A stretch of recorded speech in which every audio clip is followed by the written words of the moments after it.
एक राजा बहुत बड़ा प्रजापालक था, हमेशा प्रजा के हित में प्रयत्नशील रहता था। वह इतना कर्मठ था कि अपना सुख, ऐशो आराम सब छोड़कर सारा समय जन कल्याण में ही लगा देता था। यहाँ तक कि जो मोक्ष का साधन है अर्थात भगवत भजन, उसके लिए भी वह समय नहीं निकाल पाता था। एक सुबह राजा वन की तरफ भ्रमण करने के लिए जा रहा था कि उसे एक देव के दर्शन हुए। राजा ने देव को प्रणाम करते हुए उनका अभिनंदन किया और देव के हाथों में एक लंबी चौड़ी पुस्तक देखकर उनसे पूछा, महाराज, आपके हाथ में यह क्या है? देव बोले, राजन, ये हमारा बहीखाता है, जिसमें सभी भजन करने वालों के नाम हैं। राजा ने निराशायुक्त भाव से कहा, कृपया देखिए तो इस किताब में कहीं मेरा नाम भी है या नहीं। देव महाराज किताब का एक एक पृष्ठ उलटने लगे, परंतु राजा का नाम कहीं भी नजर नहीं आया। राजा ने देव को चिंतित देखकर कहा, महाराज, आप चिंतित ना हो, आपके ढूंढने में कोई भी कमी नहीं है। वास्तव में ये मेरा दुर्भाग्य है कि मैं भजन कीर्तन के लिए समय नहीं निकाल पाता, और इसलिए मेरा नाम यहाँ नहीं है। उस दिन राजा के मन में आत्मग्लानि सी उत्पन्न हुई, लेकिन इसके बावजूद उन्होंने इसे नज़रअंदाज कर दिया और पुनः परोपकार की भावना लिए दूसरों की सेवा करने में लग गए। कुछ दिन बाद राजा फिर सुबह वन की तरफ टहलने के लिए निकले तो उन्हें वही देव महाराज के दर्शन हुए। इस बार भी उनके हाथ में एक पुस्तक थी। इस पुस्तक के रंग और आकार में बहुत भेद था और यह पहली वाली से काफी छोटी भी थी। राजा ने फिर उन्हें प्रणाम करते हुए पूछा, महाराज, आज कौन सा बहीखाता आपने हाथों में लिया हुआ है? देव ने कहा, राजन, आज के बहीखाते में उन लोगों का नाम लिखा है जो ईश्वर को सबसे अधिक प्रिय हैं।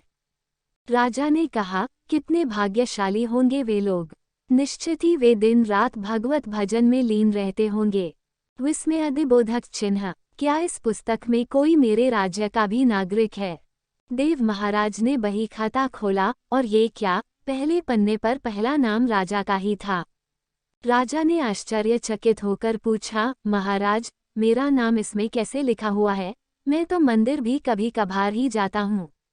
देव ने कहा, राजन, इसमें आश्चर्य की क्या बात है?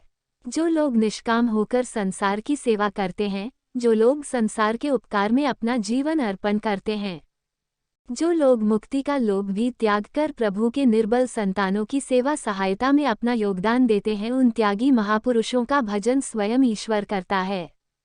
ए राजन, तू मत पछता कि तू पूजा पाठ नहीं करता, लोगों की सेवा कर, तू असल में भगवान की ही पूजा करता है। परोपकार और निस्वार्थ लोक सेवा किसी भी उपासना से बढ़कर हैं। देव ने वेदों का उदाहरण देते हुए कहा, कुर्वन्नेवेह कर्माणि जिजीविषेच्छं समाहेवान्त्वाप नन्यतो अस्ति व कर्म लिप्यते नरे।